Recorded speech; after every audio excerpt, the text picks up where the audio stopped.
നമസ്കാരം. AK ഇൻഫർമേഷൻ്റെ ഏറ്റവും പുതിയ വീഡിയോയിലേക്ക് എല്ലാവർക്കും സ്വാഗതം. ഞാനിന്നിവിടെ പറയാൻ പോകുന്ന വിഷയം വിവരാവകാശ നിയമം 2005 അഥവാ RTA സംബന്ധിക്കുന്നതാണ്. സർക്കാർ ഓഫീസിൽ നിന്നും നമുക്ക് കിട്ടേണ്ട സേവനങ്ങൾ വൈകുന്നുണ്ടോ? അല്ലെങ്കിൽ ഒരു സർക്കാർ പദ്ധതിയെക്കുറിച്ച് കൃത്യമായ വിവരം വേണോ? ഇതിനായി സാധാരണക്കാരൻ്റെ കയ്യിലുള്ള ഏറ്റവും വലിയ ആയുധമാണ് വിവരാവകാശ നിയമം 2005 അഥവാ RTA. വെറും 10 രൂപയുടെ കോർട്ട് ഫീസ് സ്റ്റാമ്പ് ഒട്ടിച്ച് ഒരു അപേക്ഷ വഴി നിങ്ങൾക്ക് ഏത് സർക്കാർ വകുപ്പിൽ നിന്നും വിവരങ്ങൾ ചോദിക്കാം. ഇത് എങ്ങനെയാണ് തയ്യാറാക്കുന്നതെന്ന് നമുക്ക് നോക്കാം. ആദ്യമായി ഒരു വെള്ള പേപ്പർ എടുക്കാം. നിങ്ങളുടെ ലെറ്റർ ഹെഡ് ഉണ്ടെങ്കിൽ അതായാലും മതി. ലെറ്റർ ഹെഡ് ഉള്ളവരാണെങ്കിൽ ഫ്രം അഡ്രസ്സ് വെക്കേണ്ട ആവശ്യം വരുന്നില്ല. വെള്ള പേപ്പറിൻ്റെയും ലെറ്റർ ഹെഡിൻ്റെ മുകളിലായി ഇവിടെ സ്റ്റാമ്പ് ഒട്ടിക്കുക.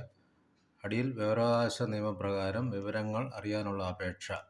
ലെറ്റർ ഹെഡ് ഇല്ലാത്തവരാണെങ്കിൽ അപേക്ഷൻ്റെ പേരും മേൽവിലാസവും ഫോൺ നമ്പറും വയ്ക്കുക. അല്ലാത്തവർ സ്വീകർത്താവ് സ്റ്റേറ്റ് പബ്ലിക് ഇൻഫർമേഷൻ ഓഫീസർ ഏത് ഓഫീസിലേക്കാണോ നിങ്ങൾ അയക്കാൻ ഉദ്ദേശിക്കുന്നത് ആ ഓഫീസിൻ്റെ അഡ്രസ്സ് ഇവിടെ വയ്ക്കുക. അതിന് താഴെ വിഷയം എന്ന് എഴുതുക. ശേഷം ചോദ്യങ്ങൾ 1, 2, 3, 4, 5, 6 എന്ന ക്രമത്തിൽ താഴേക്ക് എഴുതുക. വളരെ വ്യക്തമായി എഴുതേണ്ടതാണ്.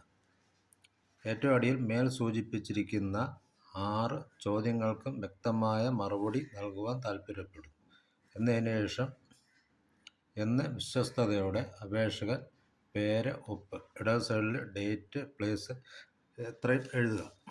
ഓർക്കുക, നിങ്ങൾ അപേക്ഷ നൽകി 30 ദിവസത്തിനുള്ളിൽ മറുപടി നൽകാൻ സർക്കാർ ഉദ്യോഗസ്ഥർ ബാധ്യസ്ഥരാണ്. മറുപടി ലഭിച്ചില്ലെങ്കിൽ നമുക്ക് അപ്പീൽ നൽകുവാനും സാധിക്കും. ലഭിച്ച മറുപടിയിൽ തൃപ്തികരമല്ലെങ്കിലും 30 ദിവസത്തിനകത്ത് അപ്പീൽ നൽകാവുന്നതാണ്. ഒരു രജിസ്റ്റേർഡ് തപാലിലോ നേരിട്ടോ കൊണ്ടു കൊടുക്കുന്നതായിരിക്കും ഉചിതം. RTAയെക്കുറിച്ച് കൂടുതൽ അറിയണമെന്നുണ്ടെങ്കിൽ ഈ ചാനൽ സബ്സ്ക്രൈബ് ചെയ്യുക.